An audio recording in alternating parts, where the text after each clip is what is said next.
लेकिन नताशा को हमारी फोटोज कहाँ से मिली? यही तो मेरी समझ में नहीं। धमकी भी दे रखी है मुझे, वो मुझे बर्बाद कर देगी।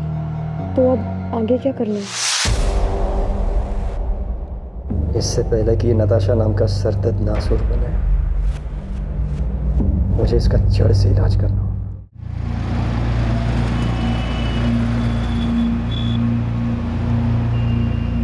किसी के साथ सो रहे हो ना तुम?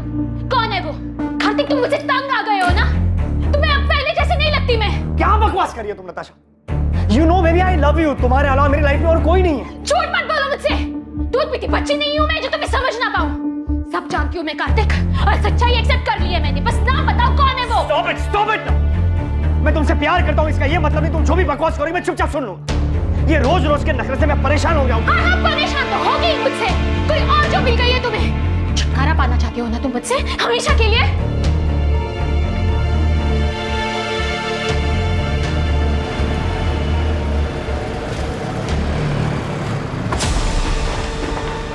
अरे कार्तिक सुन।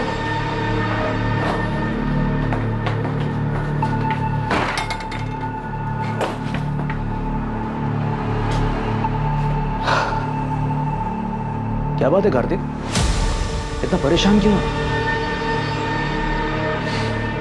नताशा, वो औरत मेरी जान लेकर गई। उसके सवाल कभी खत्म ही नहीं होते। कहाँ गए थे, किसके साथ थे, इतनी देर क्यों हुई, और आज तो किसके साथ सो रहे? 1 मिनट का सुकून नहीं घर पर। इसे आराम से समझाने की कोशिश कर, शायद मान जाएगी। अरे वो कुछ सुनने को तैयार हो तब जाके समझाओ ना यार। तंग आ गया हूँ उससे। मैंने डिसाइड कर लिया, इस बात का सॉल्यूशन निकालना ही होगा। बीमारी का इलाज जड़ से हो तो ही अच्छा है। अभी नताशा की बात को छोड़, वो रूम नंबर 7 वाली मिसेस मेहरा, उसका क्या करना है? यार जबरदस्ती ऑपरेशन की बात कर रही है वो।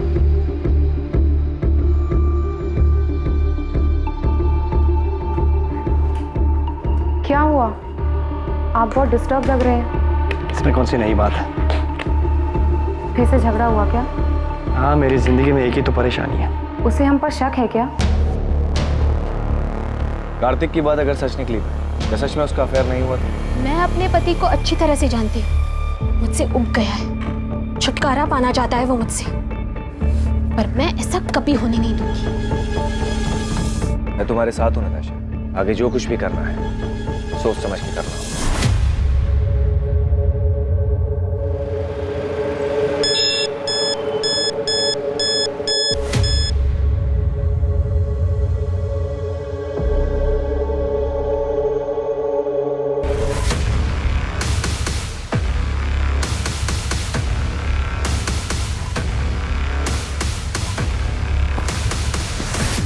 ये रहा तुम्हारी चीटिंग का सबूत। अब क्या कहना है तुम्हें?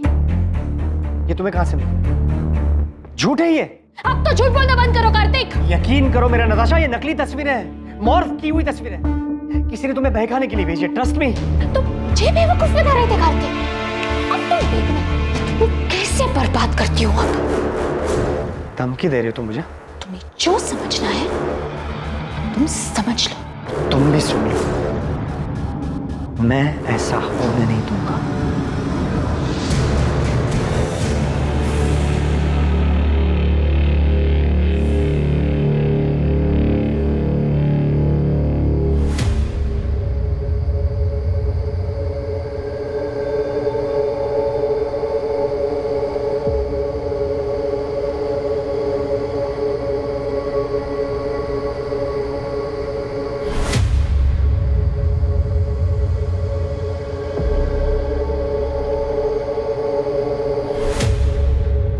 काम हो गया? हाँ हो गया। किसी को पता तो नहीं चलेगा ना?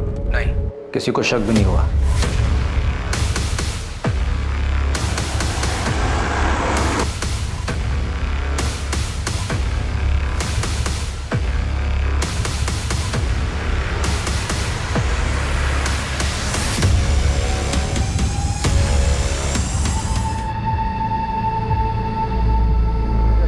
बॉडी पर और कोई भी जेवर नहीं सिवाय इस ब्रेसलेट के, जिसका लॉक खुलना बहुत मुश्किल है। मुझे लगता है कातिल जल्दबाजी में इसे छोड़कर भागा। इस मर्डर का मकसद तो लूट पार्टी दिखाई दे रहा है। ये देखिए सर, शायद उस पत्थर से विक्टिम का चेहरा बिगाड़ा गया हो। उस पर खून का निशान। शायद वो खून विक्टिम का हो। बॉडी को पोस्टमार्टम के लिए भेज दो और मर्डर केस फाइल कर दो। सर मैं पास की सोसाइटी में रहता हूँ। मैं बालकनी पे खड़ा था, मैंने देखा कि एक वाइट कलर की वोजन 800 कार जो है झाड़ियों के पास रुके। उसमें से 2 आदमी उतरे और दोनों ने मिलकर एक बंडल को जो है नीचे फेंका। कौन थे वो दो? पहले कभी देखा उनको? रात बहुत थी, ऐसे भी ये जगह मेरी बालकनी से बहुत दूर है, मैं देख नहीं पाया। और कुछ देखा था? कार का नंबर या और कुछ?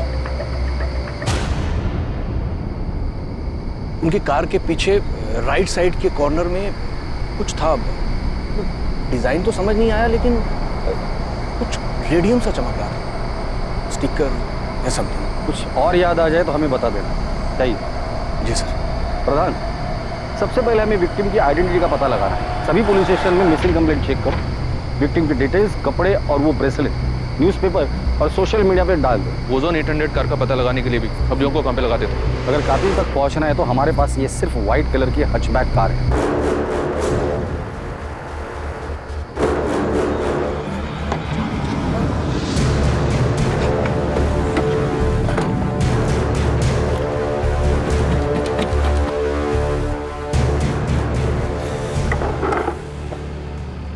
राजीव, किसी को शक तो नहीं होगा ना कि ये गाड़ी मेरी थी? तो टेंशन मत ले। अगर हम शांत रहेंगे ना तो किसी को कुछ नहीं पता चलेगा, समझा? और ये गहने का क्या करना है? तू रख, इस काम का इनाम समझ। बस ध्यान रखना कि इन्हें अभी बेचने की कोशिश भी मत करना।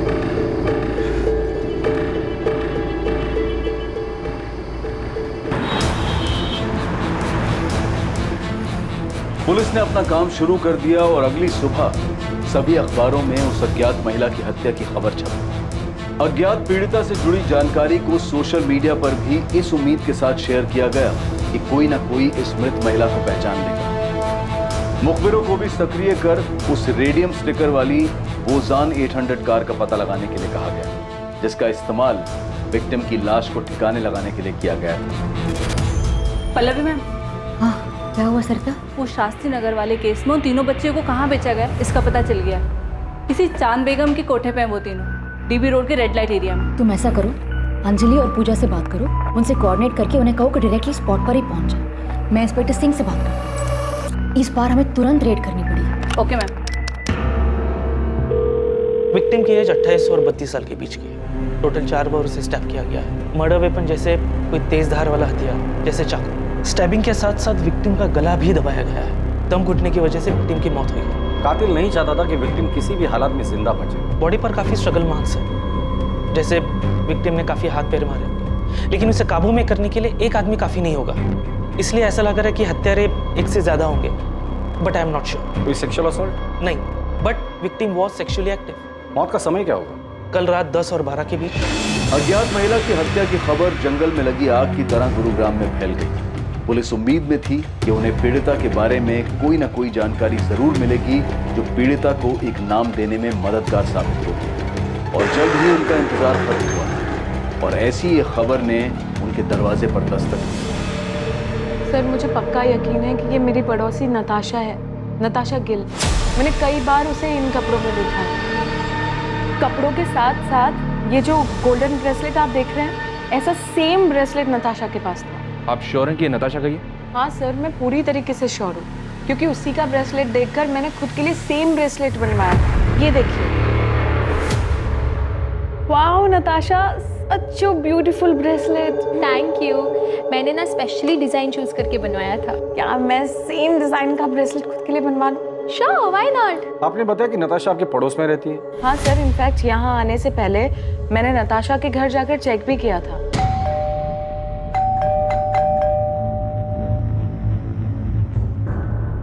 उसके बाद मैंने नताशा और उसके पति कार्तिक को फोन भी ट्राई किया, पर दोनों का नंबर स्विच ऑफ आ रहा था।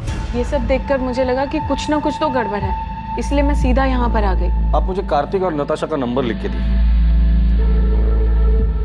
वैसे ये दोनों काम क्या करते हैं? सर, कार्तिक डॉक्टर है और उसका खुद का नर्सिंग होम भी है, fit and care nursing home, जो जीवन चौक पर है। और नताशा टीचर है, स्कूल में हायर क्लासेस को पढ़ाती है। नताशा और कार्तिक के बीच रिलेशन कैसा था?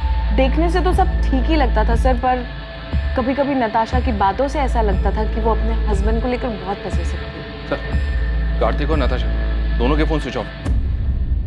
कोई और नंबर है? मेरा मतलब है माँ बाप या कोई रिलेटिव। नहीं सर, मेरे पास तो कोई नंबर नहीं है, पर आप उज्ज्वला से पूछ सकते हैं। वो मेरे यहाँ काम करती है और नताशा के यहाँ पर भी वही काम करती है।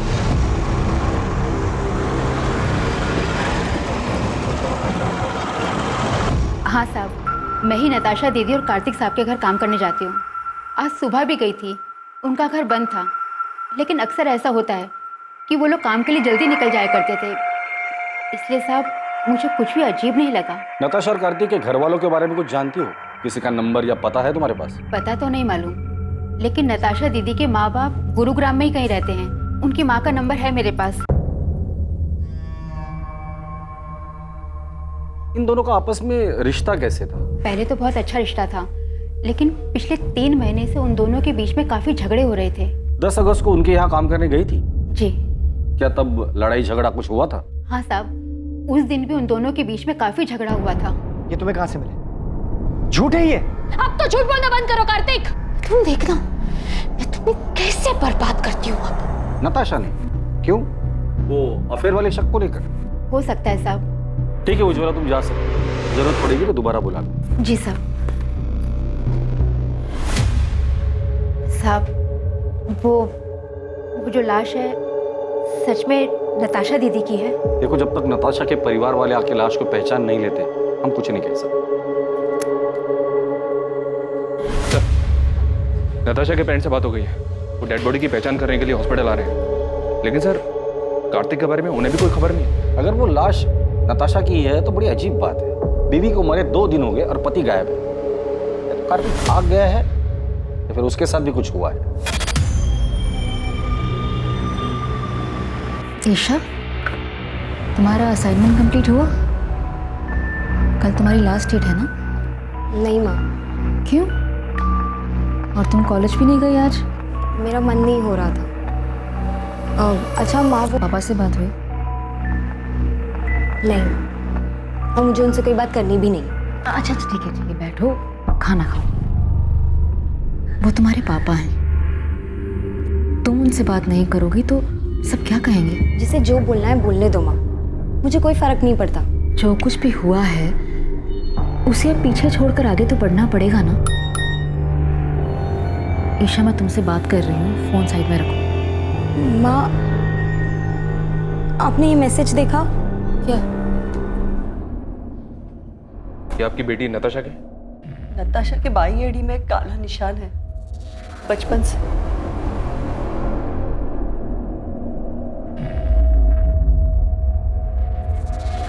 नताशा, नताशा, नताशा, सर 4 साल पहले नताशा को मलेरिया हुआ था। तब हमने कार्तिक के नर्सिंग होम में ही उसी की एडमिशन की थी। कार्तिक और नताशा पहली बार वहीं पे मिले थे। हमें उनके रिश्ते के बारे में बहुत बाद में पता चला। कार्तिक मुझसे 12 साल बड़ा हुआ तो क्या हुआ, उसे क्या फर्क पड़ता है? हम एक दूसरे से बहुत प्यार करते हैं, ये काफी नहीं है? नताशा, तुम अभी समझ नहीं रही हो। 12 साल बहुत होते हैं, और फिर कार्तिक की एक बार पहले शादी हो चुकी है। तुम्हें उससे बेहतर लड़का मिल जाएगा। मुझे बेहतर लड़का नहीं चाहिए पापा, मुझे बस कार्तिक चाहिए। मैं कार्तिक से प्यार करती हूँ। आशा, तुम हर वक्त अपनी मनमानी नहीं कर सकती। आखिर समाज में भी हमारी कुछ इज्जत है। पापा प्लीज एक बार सोच कर तो देखो, कार्तिक में क्या कमी है? कार्तिक अच्छा लड़का है, अच्छा कमाता है, डॉक्टर है, और सबसे बड़ी बात, वो मुझसे बहुत प्यार करता है। Can I interrupt sir? Sir, मैं आपसे वादा करता हूँ मैं नताशा का ख्याल रखूँ। आपको कोई शिकायत का मौका नहीं। तुम्हारा पहले डाइवोर्स क्यों हुआ था? पापा, अब पुरानी बातें उठाने से क्या फायदा? कार्तिक आगे बढ़ चुका है मेरे साथ, और हम एक दूसरे के साथ बहुत खुश हैं। नताशा को हम दुखी नहीं देख सकते थे, इसलिए हमें उसकी जिद के आगे झुकना पड़ा। क्या आप लोगों को पता है कि कार्तिक की जिंदगी में नताशा के अलावा भी एक दूसरी औरत थी? क्या सर, ये क्या कह रहे हैं आप? जी हाँ, और पिछले कई महीनों से इसी बात को लेकर कार्तिक और नताशा के बीच झगड़ा हो रहा है। सर, मेरी नताशा से हर दूसरे दिन बात हुआ करती थी, उसने तो कभी ऐसा कुछ नहीं कहा। सर, नताशा और कार्तिक दोनों के कॉल रिकॉर्ड्स कल सुबह तक आ जाएंगे। प्रधान, जल्द से जल्द हमें कार्तिक तक पहुंचना होगा। पहले उसकी बीवी नताशा की डेड बॉडी हमें मिल गई, फिर पता चलता है कि उसके लाइफ में नताशा के अलावा दूसरी औरत भी, और इन सब के बीच ये कार्तिक कहाँ गायब हो गया पता नहीं। हो सकता है सर कार्तिक के कॉल रिकॉर्ड से हमें उस दूसरी औरत का पता चल जाए।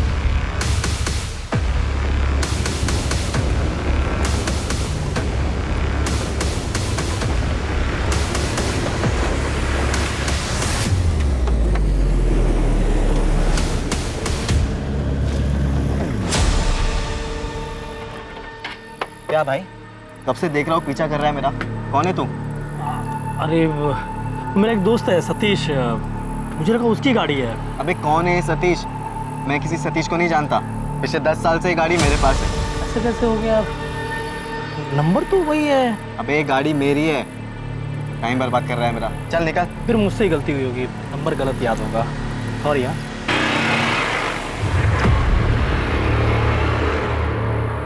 हाँ विक्रांत बोल। राजीव, वो एक आदमी मेरा पीछा कर रहा था गाड़ी से। पीछा कर रहा था? तो तूने क्या किया? मैंने उससे जब पूछा तो बोल रहा था कि किसी सतीश की गाड़ी है ये। तूने उसकी शक्ल देखी ना? वो दिखने में कैसा था? मतलब पुलिस वाला लग रहा था क्या तुझे? नहीं, पुलिस वाला तो नहीं लग रहा था वो। तू फालतू में टेंशन ले रहा। अबे हमने पीछे कोई सबूत छोड़ा ही नहीं है। कोई तुझ तक नहीं पहुंच पाएगा विक्रांत। ठीक है राजीव। सर, कॉल रिकॉर्ड्स के हिसाब से नताशा रात को 10 बजे अपने घर वाले एरिया से बाहर निकली थी। फिर उसका फोन एक जगह से दूसरी जगह लगातार मूव होता रहा और 1 घंटे बाद तकरीबन रात को 11 बजे उसका फोन स्विच ऑफ हो गया। उसके फोन पर लास्ट कॉल रात को 9:30 बजे था सर, 44756 इस नंबर से। मतलब कॉल आने के आधे घंटे बाद वो घर से निकली, जरूर कॉलर से मिलने गई। किसका नंबर है? ये नंबर भी स्विच ऑफ है, इसकी भी डिटेल्स निकलवा रहा हूँ। कार्तिक का कुछ पता चला? उसके कॉल रिकॉर्ड्स क्या कहते? सर 10 अगस्त की रात को कार्तिक का फोन रात को 11:50 पर स्विच ऑफ हुआ था। उसका last location new Delhi airport है। मतलब मर्डर करके सीधा भागने का प्लान था। सर कार्तिक के कॉल रिकॉर्ड में 2 नंबर्स और मिले। एक है मोना सहगल का और दूसरा है डॉक्टर अभय सचदेवा का। कार्तिक ने फोन स्विच ऑफ करने से जस्ट पहले इस डॉक्टर अभय सचदेवा को कॉल किया था। ये अभय उसी के नर्सिंग होम में उसके साथ काम करता है। और ये मोना? ये भी कार्तिक के नर्सिंग होम में नर्स है सर। कार्तिक और मोना के बीच पिछले 3 महीनों से काफ़ी बातें हो रही थी। कार्तिक का जिसके साथ अफेयर चल रहा है वो दूसरी औरत मोना ही है। पता नहीं इस मोना को पुलिस स्टेशन बुलाओ और तुम फिट एंड के नर्सिंग होम में जाकर डॉक्टर अभय से मिलो और कार्तिक के बारे में पता करो।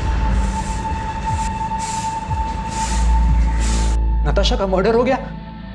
कब? कैसे? और कार्तिक, क्या उसे पता है? ये तो आप बेहतर बता सकते हैं। आप क्या कह रहे हैं सर? 10 अगस्त की रात को 10 से 12 के बीच नताशा का मर्डर होता है और उसी दौरान कार्तिक आपको कॉल करता है। काम हो गया? हाँ हो गया। उसकी लास्ट लोकेशन एयरपोर्ट है और उसके बाद से उसका फोन स्विच ऑफ। कहाँ छुपा हुआ है कार्तिक? सर कार्तिक सर मुंबई गए हैं मेडिकल कॉन्फ्रेंस के लिए। 10 तारीख की रात की उनकी फ्लाइट थी। मेडिकल कॉन्फ्रेंस के लिए गया तो फोन क्यों स्विच ऑफ? सर मुझे नहीं पता, बल्कि मैंने और अभय सर ने तो कई बार उनका नंबर ट्राई किया। अच्छा, तुम्हारे और कार्तिक के बीच रिलेशन क्या है? वही सर जो एक डॉक्टर और नर्स के बीच में होता है। ये तुम दोनों के कॉल रिकॉर्ड नर्सिंग होम में दिन भर काम करने के बाद हर रात इतनी देर किस बात पर डिस्कशन करते हो तुम दोनों? नताशा को मारने का प्लान तुम दोनों ने मिलकर बनाया था? नहीं सर, ऐसी कोई बात नहीं है। ऐसे कैसे कोई बात नहीं है डॉक्टर अभय? कार्तिक ने उस रात को लास्ट कॉल आपको ही किया था। कि वो नर्सिंग होम की सप्लाईज के बारे में बात करनी थी। क्या बात करनी थी? कंसाइनमेंट डिले हो गया था ना, उस बारे में। किस चीज़ का कंसाइनमेंट? कहाँ से आने वाला था और कब आने वाला था? जी वो डॉक्टर अभय, आप झूठ बोल रहे हैं। अभी आप हमें सीधी तरह से बताइए कि कार्तिक ने नताशा के मर्डर के बारे में आपको क्या बोला? आप गलत समझ रहे हैं सर। मैं आपको सब सच सच बताता हूँ। हमारे हॉस्पिटल की एक नर्स ने एक पेशेंट को गलत दवाई दे दी थी, जिस वजह से उसकी कंडीशन बहुत सीरियस हो सकती थी। वो तो फॉर्चुनेटली टाइम पे पता चल गया और सब संभल गए। सर यही चेक करने, कंफर्म करने के लिए कार्तिक ने मुझे कॉल किया था। तो मतलब मर्डर के साथ साथ आप लोग मेडिकल नेग्लिजेंसी को भी कवर अप करते हैं? हाँ सर, मैं मानती हूँ कि मेरा और कार्तिक का अफेयर है, लेकिन नताशा के मर्डर के बारे में मुझे कुछ भी नहीं पता। तो मर्डर वाली रात तुम दोनों साथ में क्या कर रहे थे? तुम दोनों की सेल लोकेशन से साफ पता चलता है कि मर्डर वाली रात तुम दोनों रात 9 बजे से लेकर 11 बजे तक साथ में थे। एक्चुअली हम लोग ब्लू मून होटल में थे। लेकिन नताशा को हमारी फोटोज कहाँ से मिली? यही तो मेरी समझ में नहीं। धमकी भी दे रखी है मुझे, तो मुझे बर्बाद कर देगी। तो अब आगे क्या करना है? इससे पहले कि नताशा नाम का सरदर्द नासूर बने,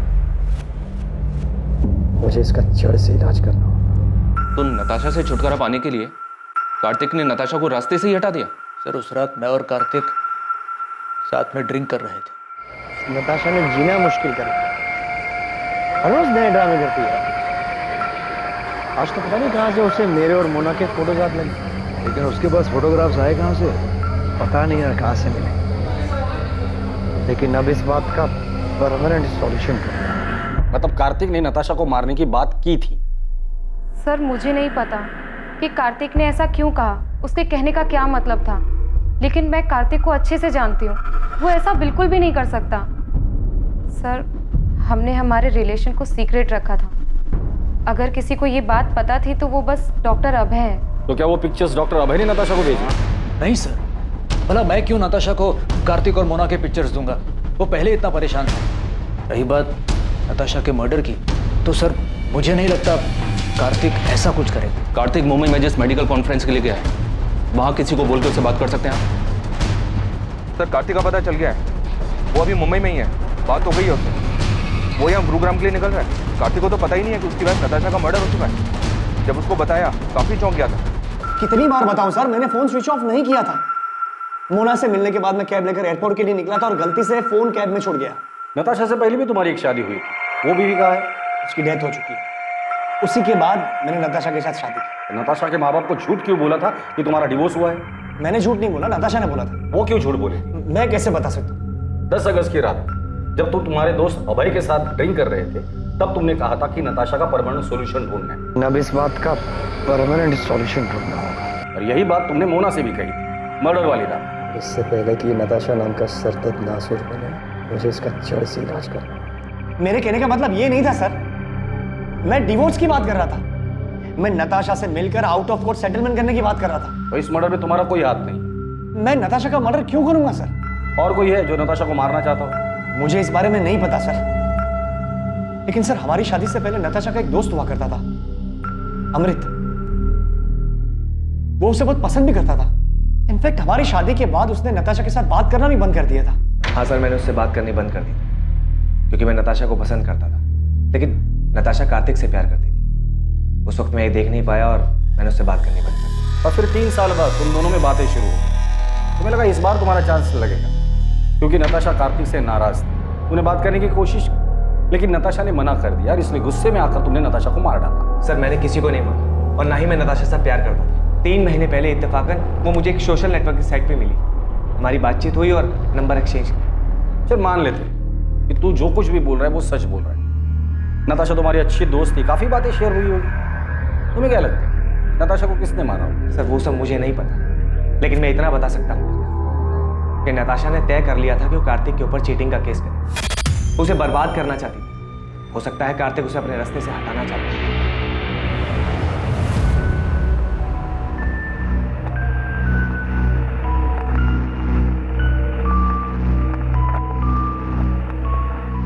ये कार्तिक तो हमारे साथ गेम खेल रहा है। मतलब इसने हमसे कहा था कि इसकी एक्स वाइफ की डेथ हो चुकी है। तो क्या वो जिंदा है? वो जिंदा ही नहीं है सर, वो नताशा के क्रिमेशन में भी आई थी।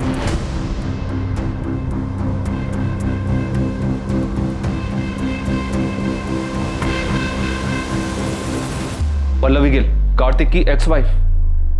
कार्तिक ने हमसे ये क्यों कहा कि उसके एक्स वाइफ की डेथ हो चुकी है? मुझे नहीं पता।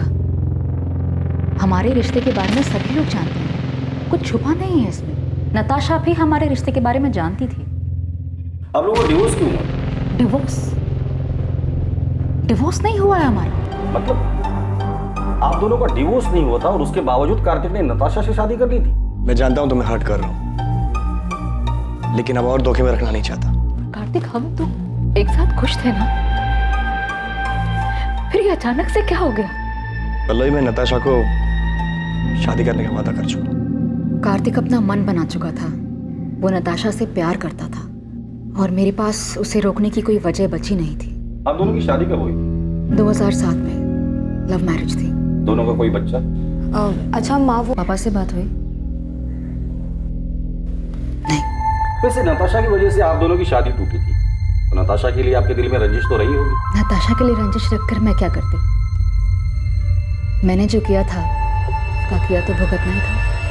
मतलब मैं कार्तिक की पहली बीवी नहीं हूँ ना, मैं उसकी दूसरी बीवी हूँ। क्या?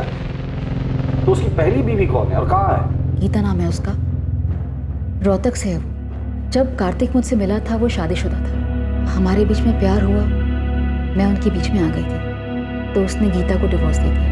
मतलब आप कह रही है कि कार्तिक की 3 शादियां हो गई है और उसके बावजूद अभी उसका किसी और के साथ अफेयर चल रहा है? कार्तिक हमेशा ऐसे ही खुदगर्ज था, बस मैं प्यार में अंधी हो गई थी। गीता कार्तिक की पहली, उसका एड्रेस है आपके?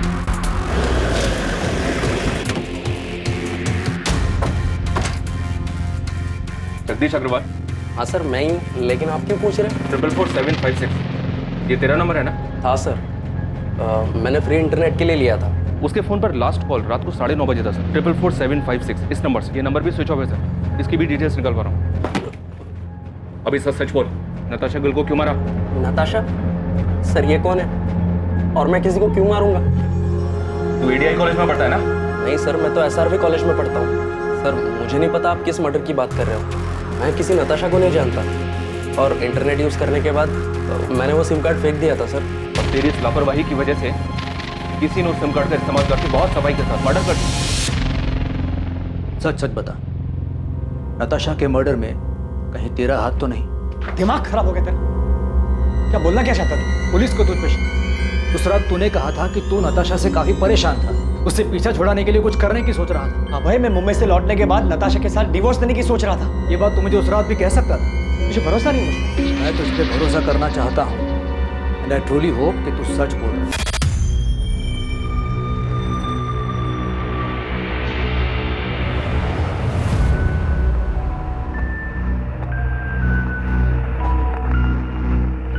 कार्तिक, पुलिस को अब भी तुम पर शक है क्या? उनका शक इतनी जल्दी खत्म नहीं होगा। तो अब आगे क्या करना है? You don't worry, मैंने कुछ सोच कर रखा।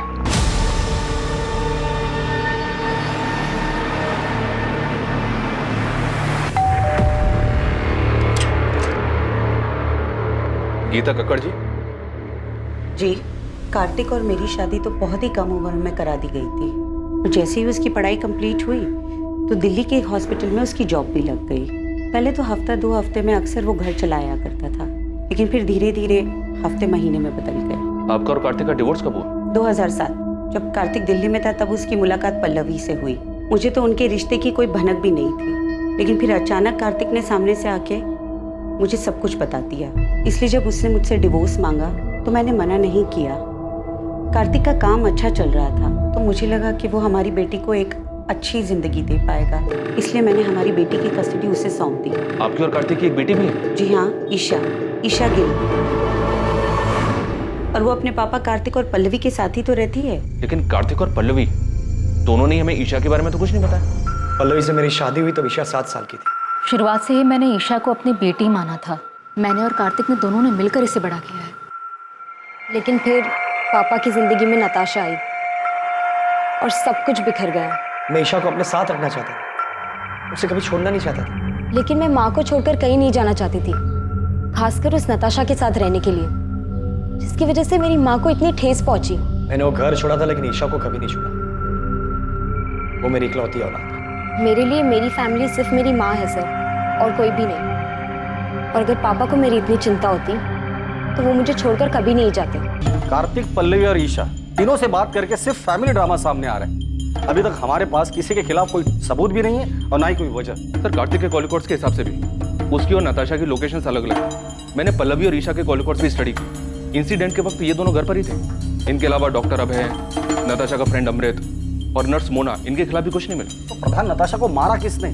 किसने की होगी इतनी जबरदस्त प्लानिंग जो हमारे हाथ ही नहीं लग रहा है? अब अंदर आऊं क्या? आजा बहादुर, कुछ अच्छी खबर है तो बता। साहब, हमने गुरुग्राम में आपकी सफेद कार को पूरी तरह छान मारा, लेकिन किसी भी कार पे वो स्टिकर नहीं दिखा सर।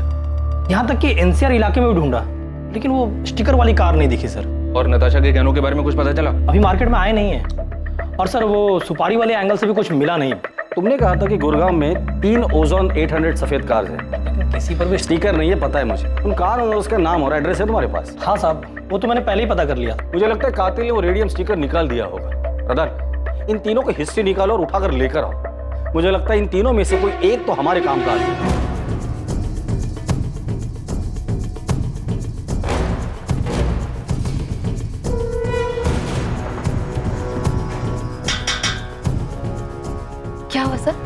विक्रांत मेरा मेरा बेटा है। कहाँ है? वो तो गैरेज में गया है काम करने। विक्रांत जहाँ काम करता है वहाँ का एड्रेस दीजिए। सब क्या हुआ मुझे?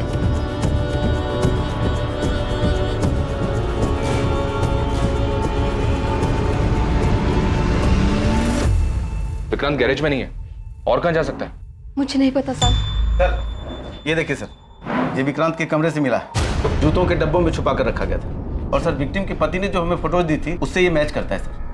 ये इतने महंगे गहने, ये किसके है साहब? उस औरत के जिसका खून आपके बेटे ने किया। खून?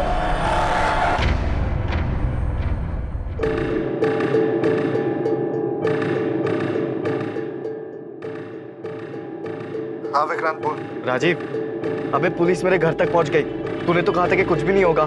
क्या बोल रहा है विक्रांत तू? अबे सच बोल रहा हूँ, बाल बाल बच गया मैं। तू अभी कहाँ पर है? एमडी नगर के वो पीछे वाली रोड पे गाड़ी में बैठा हूँ। राजीव मुझे लगता है कि हमें पुलिस को सब सच सच बता ही देना चाहिए। तू 2-4 दिन के लिए गुरुग्राम से बाहर चले जा, है ना? तब तक मैं कोई प्लान बना लूंगा।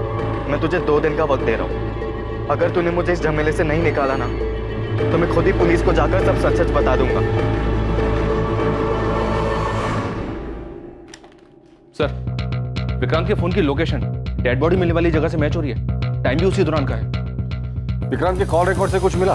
विक्रांत जिस नंबर पे रेगुलर टच में था उन सारे नंबर्स की डिटेल्स निकलवा रहा हूँ सर। और वो मनोहर जिसने डेड बॉडी को गाड़ी से उतारते हुए देखा था, उसने बताया था 2 आदमी थे।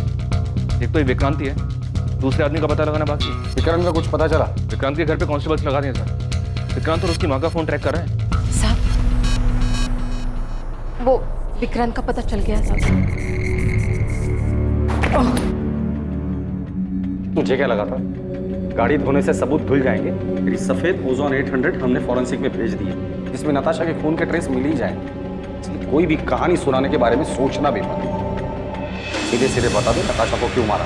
सर मैंने उसको नहीं मारा, मैं तो उसका नाम तक नहीं जानता था। सर वो मेरा बचपन का दोस्त राजीव 9 तारीख को मुझसे मेरी गाड़ी लेकर गया था और फिर 10 तारीख की रात को उसने मुझे कॉल किया किसी पीसीओ से और मोहल्ले के बाहर बुलाया मिलने के लिए। सर मैं फंस गया था, इसलिए मुझे उसके साथ जाना पड़ा क्योंकि मेरी गाड़ी उसके साथ थी। मैं उस औरत को नहीं जानता था सर, सच बता रहा। क्या हो गया राजीव? तेरा फोन क्या, तूने मुझे लैंडलाइन से क्यों कॉल किया था? तू अंदर आ, मैं सब बताता हूँ।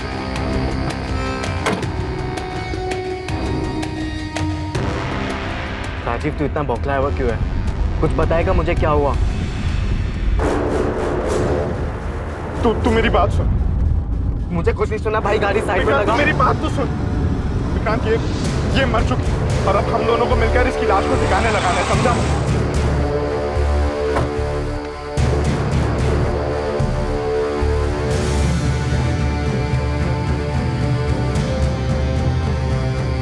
जल्दी कर।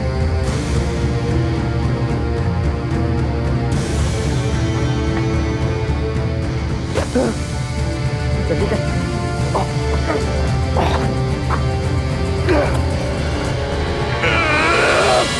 सर मैं प्यार के जुनून में अंधा हो गया था सर। उसे पाने के लिए जो बन पड़ा मैंने किया सर। किसके प्यार का जुनून? नताशा के? नहीं सर, ईशा के। ईशा के लिए तूने नताशा को मार दिया? हाँ सर। तो ईशा ने तुम्हें कहा था नताशा को मारने के लिए? नहीं सर, उसकी माँ पल्लवी ने कहा था सर।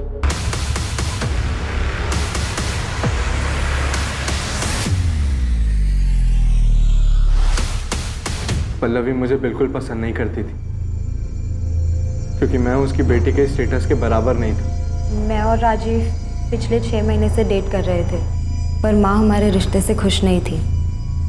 तकरीबन 1-1.5 महीने पहले मैंने राजीव को घर बुलाया था लंच पर, ताकि माँ उसे और जान सके। जब मैंने राजीव को घर पे देखा तो मुझे लगा कि इस मर्डर को अंजाम देने में मैं उसका इस्तेमाल कर सकती हूँ। इसलिए मैंने उसके सामने एक शर्त रखी। तुम अगर ईशा के साथ रहना चाहते हो, मेरा एक काम करना पड़ेगा। मैं आपकी बेटी से प्यार करता हूँ और ईशा के साथ के लिए मैं कुछ भी करने के लिए तैयार हूँ। किसी की जान ले सकते हो? माँ, इस सब में आप राजीव को क्यों खींच रही हो? तुम्हारे साथ रहना चाहता है ना, तुम्हारा साथ नहीं दे सकता। राजीव नताशा को मारने के लिए तैयार था। ईशा नहीं चाहती थी कि वो किसी पछड़े में पड़े। मैं उसका इस्तेमाल नहीं कर सकती। हाँ, अगर वो तुमसे प्यार करता है तो तुम्हारे लिए इतना तो कर ही सकता है। लेकिन माँ, आप ऐसे कैसे किसी और की लाइफ डेंजर में डाल सकती हो?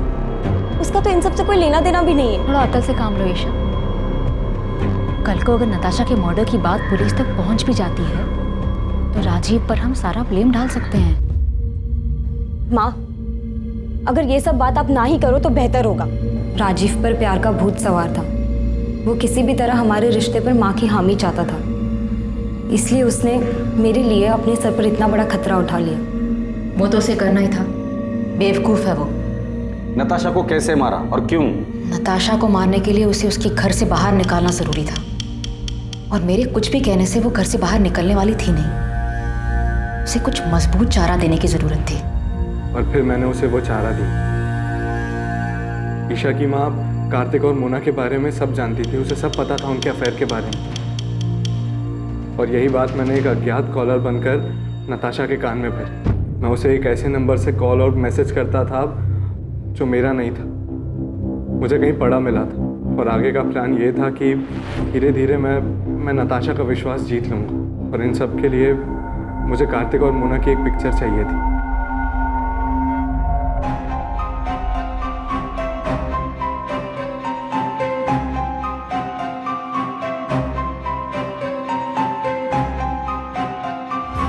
प्लान के मुताबिक 10 अगस्त को राजीव ने वो फोटोज उसे दिखाए।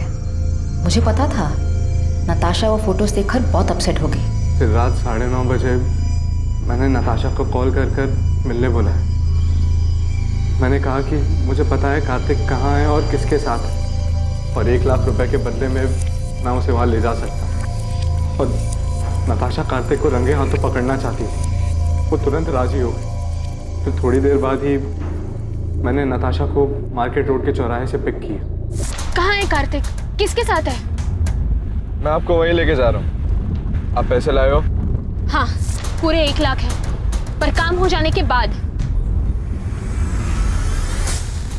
ये कहाँ लेके आ गए हो तुम मुझे? यहाँ जंगल के बीच में तुमने गाड़ी क्यों रोक दी? बस 1 मिनट। पल्लवी, ईशा, तुम दोनों यहाँ पे क्या कर रहे हो? क्राइम कैसे हुआ ये तो आपने हमें बता दिया, पर एक सवाल अब भी बाकी है पल्लवी जी। क्यों? वजह क्या थी नताशा को मारने की? कार्तिक मेरा था, कानूनी तौर से भी और मन से भी। वो मेरा पति था और नताशा ने उसे मुझसे छीन लिया था, इसलिए मुझे उसको अपने रास्ते से हटाना था। लेकिन आप दोनों तो बहुत साल पहले अलग हुए थे, तो फिर क्यों? क्योंकि मैं कार्तिक को बहुत अच्छी तरह से जानती हूँ। शादी के दौरान भी उसके कई सारे अफेयर्स हुए, पर हर बार वो मेरे पास लौट कर आया था। और नताशा आने के बाद वो लौट कर नहीं आया? हाँ, पता नहीं उसने क्या जादू कर दिया था। जब पहली बार मुझे कार्तिक ने बताया नताशा के बारे में कि वो उसे शादी करना चाहता है, तो मैंने उसकी बात मानी नहीं, क्योंकि मुझे तब भी उम्मीद थी कि वो मेरे पास वापस लौट कर आएगा। पर उसने शादी की और तब मुझे बहुत बड़ा धक्का लगा। माँ इस बात को मान ही नहीं रही थी कि पापा ने शादी कर ली। उन दिनों इन्हें संभालना बहुत मुश्किल हो गया था, जैसे इन्होंने अपना संतुलन ही खो दिया हो। और इन सब के जिम्मेदार मेरे पापा थे, इसलिए मैं उनसे आज भी उतनी ही नफरत करती। धीरे धीरे सब ठीक होने लगा था, माँ की तबीयत भी संभलने लगी थी, पर कार्तिक गिल को हमारी खुशियां कहाँ मंजूर थी। कार्तिक, इतनी देर रात तुम यहाँ क्या कर रहे हो? पल्लवी, मैं तुमसे सॉरी। सॉरी पल्लवी। आराम से, आराम से। क्या हालत बना रखी है तुमने? Miss you Pallavi, I miss you. क्या कह रहे हो तुम ये? सच बोलो, मेरी जिंदगी में तुम्हारी जगह और कोई नहीं ले सकता। इतने सालों बाद अब तुम्हें मेरी याद आई है? तुम ही तो गए थे ना मुझे छोड़कर। गलती हो गई मुझसे, मैं देखो आज वापस भी तो आया हूँ। आज मेरे पास सब कुछ, नताशा, मोना, फिर भी मैं बहुत अकेला हूँ। I love you, I love you. Kartik के साथ वो रात गुजारने के बाद मेरी समझ में आ गया था कि कार्तिक अब भी मुझसे प्यार करता है और नताशा ही हमारे रास्ते का कांटा थी। इसलिए नताशा को रास्ते से हटाने का प्लान तुमने बना लिया और उसमें ईशा को भी शामिल कर लिया। क्या माँ, आपको समझ भी रहा, आप क्या सोच रही हो? तुम नहीं समझ रही हो मैं क्या बोल रही हूँ। नताशा के जाने के बाद सब कुछ पहले जैसा हो जाएगा। हम सब लोग खुशी खुशी रहने लग जाएंगे। तुम्हारे पापा भी हमारे साथ रहेंगे। माँ प्लीज संभालो खुद को और मेरी बात को समझो। ये सब करने का कोई फायदा नहीं होगा माँ, पापा लौटकर नहीं आने वाले। प्लीज मेरी मदद करो। मैं अपनी माँ की तरह सपनों में नहीं जीती। मैं जानती थी ऐसा कुछ नहीं होगा। पापा की फितरत बदलने वाली नहीं थी। जब तुम्हें ये सब कुछ पता था तो माँ का साथ क्यों दिया? क्योंकि ये मेरी माँ है। बचपन से सिर्फ इन्होंने ही मुझे प्यार दिया है। मेरे अपने माँ बाप तक को मेरी कोई फिक्र नहीं है। इन्होंने कभी मुझे अकेला नहीं छोड़ा। और जहाँ तक बात नताशा की थी, तो मेरी माँ की हालत के जिम्मेदार वही है। उसी ने हमारा घर तोड़ा था। सच कहूं, उसे मारने का मुझे कोई गम नहीं। तुम लोगों की जिंदगी अच्छे से कट रही थी। तुम दोनों को देखकर कोई नहीं कहेगा कि ईशा तुम्हारी असली बेटी नहीं है, तुम उसकी असली माँ नहीं। इतना सब कुछ अच्छे से चल रहा था, वो एक झटके में तुमने खत्म कर दिया। एक ऐसे आदमी के लिए जिसने बार बार ये साबित किया है कि वो तुम्हारा ही नहीं किसी का भी अच्छा पति बन ही नहीं सकता। और तुम्हारा घर नताशा ने नहीं तोड़ा है, कार्तिक, जिसे अपना घर, परिवार की या शादी इस शब्द की इज्जत करने आती ही नहीं है। बेटा ये तुमने क्या कर दिया? क्यों किया ऐसा? नताशा ने तुम लोगों का क्या बिगाड़ा था? नताशा ने नहीं, आपने बिगाड़ा। शौक क्यों हो रहे हैं? शादी और रिश्तों का मजाक बनाना तो आपकी आदत है ना। किसी के साथ रहना नहीं रहना ये तो आपकी मर्जी है। जब जी चाहा तब आप वापस आ गए और जब जी चाहा तब छोड़ दिया। पहले गीता, फिर माँ, नताशा और अब मोना। उसके साथ भी आप यही करेंगे ना? न जाने कितनी लड़कियों के साथ आपने सेम ड्रामा किया होगा। आपको तो ये भी नहीं पता कि इन सब चीजों का मुझ पे कितना बुरा असर पड़ा है। मुझे तो शर्म आती है कि मैं आपकी बेटी हूँ।